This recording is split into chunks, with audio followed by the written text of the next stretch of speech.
दोस्तों, rags to riches वाली stories तो हम सब सुनते ही रहते हैं, लेकिन आज की कहानी एक ऐसे शख्स की है जो 2008 में 42 बिलियन यूएस डॉलर्स की नेटवर्थ के साथ दुनिया का 6th रिचेस्ट पर्सन हुआ करता था। ये कहानी है इंडिया के सबसे बड़े बिजनेस टाइकून धीरूभाई अंबानी के बेटे और आज की डेट में देश के सबसे अमीर आदमी मुकेश अंबानी के छोटे भाई अनिल अंबानी की। अपने बड़े भाई मुकेश अंबानी की तरह ही इनकी बिजनेस जर्नी की शुरुआत भी अपने फादर के रिलायंस एम्पायर में हुई, लेकिन किस्मत ने इन दोनों के लिए एकदम अपोजिट कहानी लिखी। आखिरकार 2008 में जो इंसान दुनिया का 6th रिचेस्ट आदमी था, वो कुछ 12 साल के अंदर अंदर बैंकरप्ट हो गया। 2020 में एक केस के सिलसिले में यूके के कोर्ट में अपने नेटवर्थ जीरो बताते हुए पर्सनल बैंकरप्सी क्लेम करनी पड़ी। ऐसे में सवाल ये है कि आखिर इन 12 सालों में ऐसा क्या हो गया कि एक समय में मुकेश अंबानी से भी ज़्यादा सक्सेसफुल माने जाने वाले अनिल अंबानी आज बड़े बड़े इन्वेस्टर्स का लोन ना चुकाने के चक्कर में कोर्ट कचहरी के चक्कर काट रहे हैं। साल था 2002, दिन 6 जुलाई। यह वो दिन था जब रिलायंस इंडस्ट्रीज लिमिटेड के फाउंडर और भारत के सबसे बड़े इंडस्ट्रियलिस्ट में से एक धीरूभाई अंबानी की हार्ट स्ट्रोक से डेथ हो गई, जिसके चलते अब रिलायंस ग्रुप की सारी जिम्मेदारी उनके दो बेटे मुकेश अंबानी और अनिल अंबानी के ऊपर आने वाली थी। लेकिन धीरू भाई अपने पीछे कोई विल छोड़कर नहीं गए थे, इसलिए ऐसे नाजुक मोड़ पर दोनों भाइयों ने मिलकर इस कंपनी का कार्यभार संभाल लिया। और धीरूभाई अंबानी की मौत के बाद 21 जुलाई 2002 को हुई रिलायंस ग्रुप की पहली बोर्ड मीटिंग, जहां एक और मुकेश अंबानी को इस ग्रुप के चेयरमैन की गद्दी सौंपी गई, तो वहीं दूसरी ओर उनके छोटे भाई अनिल अंबानी को मैनेजिंग डायरेक्टर और वाइस चेयरमैन बना दिया गया।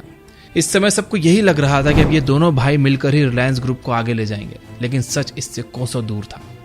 पर्दे के पीछे दोनों भाइयों के बीच कंपनी में अपनी अपनी डोमिनेंस बनाने की जंग छिड़ी हुई थी, जो बोर्ड मीटिंग्स में साफ देखी जा सकती थी। जहां एक तरफ अनिल अंबानी रिलायंस को एक अलग दिशा में ले जाना चाहते थे, तो वहीं दूसरी तरफ मुकेश अंबानी लगातार कंपनी में अनिल के डिसीजन मेकिंग पावर को कट करने की कोशिश कर रहे थे। इसी बीच 27 जुलाई 2004 को ही रिलायंस ग्रुप की बोर्ड मीटिंग में पहली बार मुकेश अंबानी की ओर से खुले तौर पर रिलायंस ग्रुप पर एक छत्र राज कायम करने की पहली कोशिश हुई, जिसमें उन्होंने सर्कुलर जारी करके अनिल की डिसीजन मेकिंग पावर्स को लगभग खत्म ही कर दिया। यूं तो दोनों भाइयों के बीच रिलायंस ग्रुप जैसी बड़ी कंपनी के बिजनेस मैनेजमेंट और कंट्रोल को लेकर खींचाताने जल्द ही नजर आने लगी थी, लेकिन मुकेश और अनिल अंबानी के बीच की ये दूरियां पहली बार पब्लिक के सामने तब उजागर हुई जब नवंबर 2004 में CNBC TV 18 को दिए गए एक इंटरव्यू में मुकेश अंबानी ने यह बात मानी कि रिलायंस के फ्यूचर प्रोस्पेक्ट्स और ऑनरशिप को लेकर दोनों भाइयों के बीच डिसएग्रीमेंट है, जिसके बाद ही दोनों भाइयों की आपसी रंजिश एक कड़वी पब्लिक बैटल में बदल गई। लेकिन अब भी दोनों भाई रिलायंस ग्रुप में साथ साथ बने रहे, लेकिन इस कहानी में एक ड्रामेटिक मोड़ अभी आना बाकी था। यूं तो नवंबर में दिए गए इंटरव्यू के बाद से ही दोनों भाई रिलायंस ग्रुप के प्रोबेबल स्प्लिट के लिए अपने अपनी ओर से तैयारियां करने लगे थे, लेकिन इसी बीच रिलायंस ग्रुप के इन दोनों उत्तराधिकारियों के बीच बढ़ती खींचतान को देखते हुए इनकी मां कोकिला बेन ने वही किया जो दुनिया की कोई भी मां करती।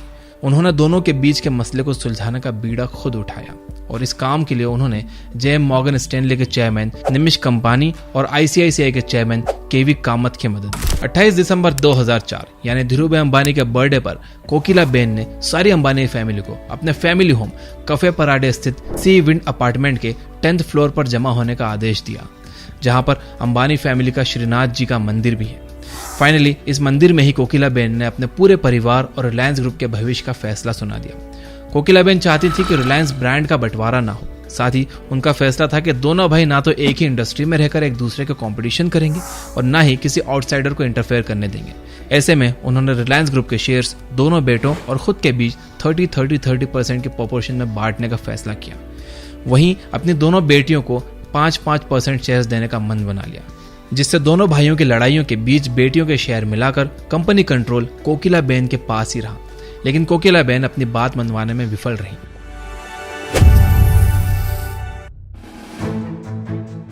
जून 2005 तक मीटिंग्स और काउंटर मीटिंग्स का दौर चलता रहा, लेकिन इसी बीच 18 जून 2005 को कोकिला बेन अंबानी ने अचानक एक प्रेस कॉन्फ्रेंस बुलाकर यह अनाउंस कर दिया कि श्रीनाथ जी की कृपा से उनके दोनों बेटों के बीच चल रहा इशू फ्रेंडली तरीके से रिजॉल्व हो गया है। कोकिलाबेन का ये स्टेटमेंट रिलायंस के 30 लाख शेयर होल्डर्स के लिए एक संजीवनी की तरह था, क्योंकि उनके इस अनाउंसमेंट के बाद ही रिलायंस कंपनी के शेयर्स तेजी से ऊपर जाने लगे। लेकिन कोकिलाबेन के इस प्रेस रिलीज के बाद भी रिलायंस ग्रुप का फॉर्मल डिवीजन होना अभी बाकी था। दिसंबर 2005 में बॉम्बे स्टॉक एक्सचेंज और नेशनल स्टॉक एक्सचेंज से मिली हरी झंडी के बाद बॉम्बे हाई कोर्ट ने रिलायंस इंडस्ट्रीज का डीमर्जर अप्रूव कर दिया, जिसके बाद कोकिलाबेन और अंबानी फैमिली के क्लोज फैमिली फ्रेंड केवी कामा, जो उस समय आईसीआईसीआई के सीईओ और मैनेजिंग डायरेक्टर हुआ करते थे, उनका बनाया हुआ डीमर्जर का प्लान इंप्लीमेंट कर दिया। धीरू भाई अंबानी द्वारा बनाया गया लगभग 99,000 करोड़ के इस एम्पायर का डीमर्जर में मुकेश अंबानी को रिलायंस ग्रुप के पारंपरिक कंपनीज जैसे रिलायंस इंडस्ट्रीज और आईपीसीएल दी गई, जबकि अनिल अंबानी को राइजिंग इंडस्ट्रीज जैसे कि रिलायंस इन्फोकॉम, रिलायंस एनर्जी और रिलायंस कैपिटल की कमान सौंपी गई। और यहीं से इन दोनों भाइयों की राहें अलग अलग हो गई। डीमर्जर के इस अनाउंसमेंट के बाद ही 3 जनवरी 2006 को अनिल अंबानी ने रिलायंस इंडस्ट्रीज लिमिटेड बोर्ड से अपना रेजिग्नेशन दे दिया। इसके कुछ दिन बाद ही एक प्रेस कॉन्फ्रेंस में अनिल ने ADAE यानी कि अनिल धीरूभाई अंबानी एंटरप्राइजेस को फॉर्म करने की घोषणा कर दी। ADAE अनिल अंबानी के सभी एसेट्स की होल्डिंग कंपनी बनने वाली थी। यही नहीं, इस प्रेस कॉन्फ्रेंस में अनिल ने अपनी कंपनीज के फ्यूचर प्लान्स और गोल्डन अपॉर्चुनिटीज की भी घोषणा की। इस सब के बीच एक्सपर्ट्स भी अनिल का बिजनेस एक्यूमेन, डायनेमिक पर्सनालिटी और उनकी कंपनी के ग्रोथ पोटेंशियल को देखते हुए यही मान रहे थे कि आने वाला युग अनिल अंबानी का ही होने वाला है, और हुआ भी कुछ ऐसा ही।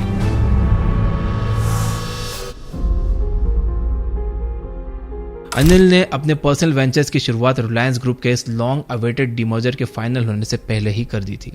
1 जुलाई 2005 में अनिल ने एंटरटेनमेंट इंडस्ट्री में अपने डेब्यू करते हुए फिल्म प्रोसेसिंग, प्रोडक्शन, एग्जीबिशन और डिजिटल सिनेमा से लिंक्ड एक कंपनी एड लैब्स फिल्म के मेजॉरिटी स्टेक्स खरीद लिए। फोर्ब्स के एनुअल लिस्ट के अनुसार 14.8 बिलियन US डॉलर की नेटवर्थ के साथ अनिल अंबानी इंडिया के 3rd रिचेस्ट इंडिविजुअल बन चुके थे। इस लिस्ट में उनके आगे केवल लक्ष्मी मित्तल और अजीम प्रेमजी ही थे, यानी इस वक्त तक अनिल अपने भाई मुकेश अंबानी को भी पीछे छोड़ चुके थे। इसी बीच केजी बेसिन यानी कृष्णा गोदावरी रिवर बेसिन से सप्लाई होने वाली गैस को लेकर दोनों भाइयों के बीच एक बार फिर लीगल बैटल शुरू हो गई। इस मामले पर अनिल अंबानी ने फैमिली एग्रीमेंट का हवाला देते हुए अपने दादरी पावर प्रोजेक्ट के लिए मुकेश अंबानी की गैस सप्लाइंग कंपनी से चीपर रेट्स पर नेचुरल गैस की डिमांड की, जिसके बाद यह मामला सुप्रीम कोर्ट तक जा पहुंचा। जैसा कि हमने आपको बताया कि अनिल अंबानी द्वारा 2005 में एंटरप्रेन्योर मनमोहन शेट्टी से 350 करोड़ की खरीदी हुई मल्टीप्लेक्स चैन एड लैब्स जनवरी 2008 में आते आते इतनी बड़ी हो गई थी कि इंडिया और अब्रॉड में इसकी 700 से ज्यादा स्क्रीन थी, जिसके चलते Anil Ambani largest multiplex owner बन गए। फिर 18 जनवरी 2008 को अनिल अंबानी की रिलायंस पावर लिमिटेड के IPO ने एक नया रिकॉर्ड स्थापित कर दिया। यह IPO 1 मिनट के अंदर ही अपने ऑफर के 69 टाइम्स ऑर्डर अट्रैक्ट कर चुका था। ऐसे में अनिल अंबानी पर इन्वेस्टर्स का भरोसा साफ देखा जा सकता था। अनिल अंबानी की सभी लिस्टेड कंपनीज की combined valuation 42 billion US dollars के अपने ऑल टाइम पीक पर पहुंच चुकी थी, जिसके चलते मार्च 2008 में रिलीज हुई फोर्ब्स की वर्ल्ड्स रिचेस्ट पर्सन की लिस्ट में अनिल अंबानी 6th रैंक पर पहुंच गए थे। ऐसे में अनिल अंबानी के चढ़ते सूरज को सब सलाम कर रहे थे। जुलाई 2008 में ही अनिल अंबानी के एंटरटेनमेंट बिजनेस ने famous American film director Steven Spielberg की प्रोडक्शन कंपनी के साथ 1.5 बिलियन US डॉलर का जॉइंट वेंचर के तहत ड्रीमवर्क्स के बैनर के तले ग्लोबल प्लेटफॉर्म पर फिल्म बनाना शुरू की। यही नहीं, इन दोनों ने मिलकर हॉलीवुड में स्टूडियो बनाने का भी प्लान बनाया था। अनिल अंबानी के हॉलीवुड वेंचर के कड़ी में ही जुलाई 2009 में अनिल की कंपनी ने स्पीलबर्ग और स्टेसी स्नाइडर के साथ मिलकर नया प्रोडक्शन लॉन्च करने का प्लान किया, जिसके लिए अनिल की ओर से 825 मिलियन US डॉलर्स की इनिशियल फंडिंग भी प्रोवाइड कराई गई। दोनों के बीच चल रहे इसी वेंचर्स ने आगे चलकर ऑस्कर्स 2012 में कमाल दिखाया। इसके चलते 84th एकेडमी अवार्ड्स में इस टाइप की मूवीज को 11 कैटेगरीज में नॉमिनेट किया गया, जिसमें एकेडमी अवार्ड विनिंग लिंकन भी शामिल है। लेकिन इस बीच देखते ही देखते अनिल अंबानी के सूरज ने अस्त होना शुरू कर दिया, और यहीं से शुरू हुआ अनिल अंबानी के डाउनफॉल का फेज।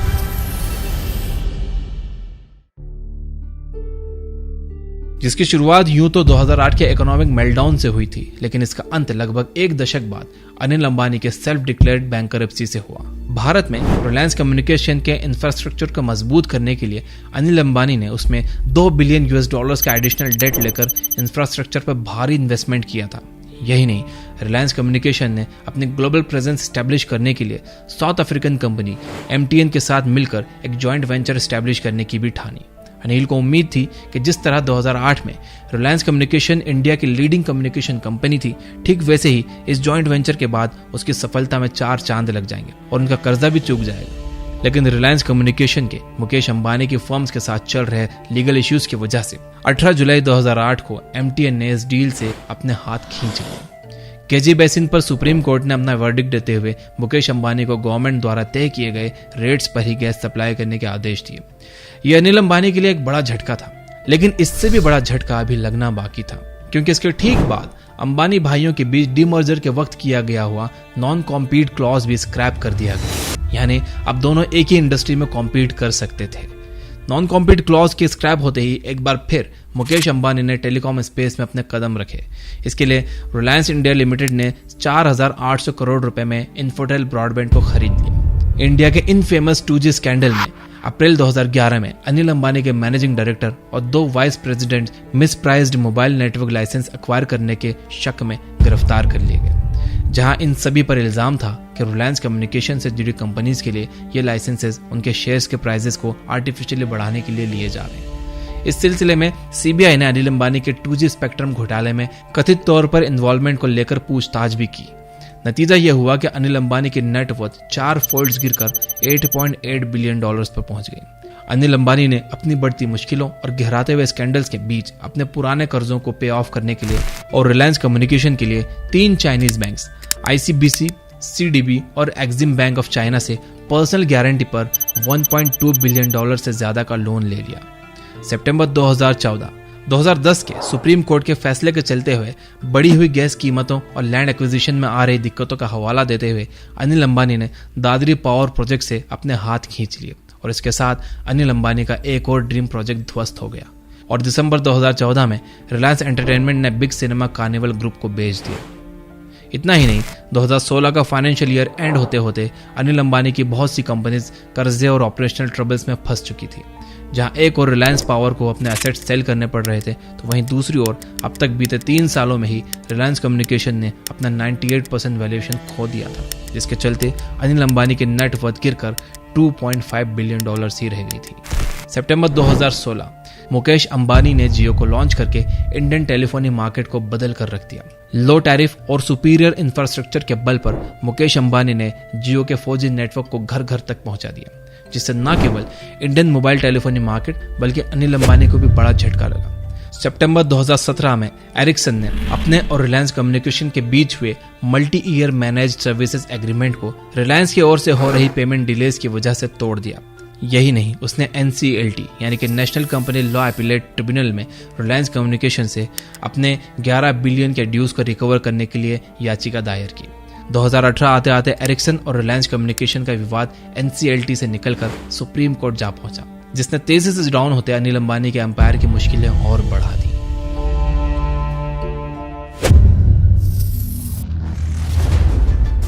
फरवरी 2019 तक आते आते अनिल अंबानी का मोबाइल टेलीफोनी वेंचर आरकॉम यानी कि रिलायंस कम्युनिकेशन न केवल लगभग खत्म होने के कगार पर था, बल्कि इस कंपनी को अपने लेंडर्स को 48,000 करोड़ रुपए चुकाने थे।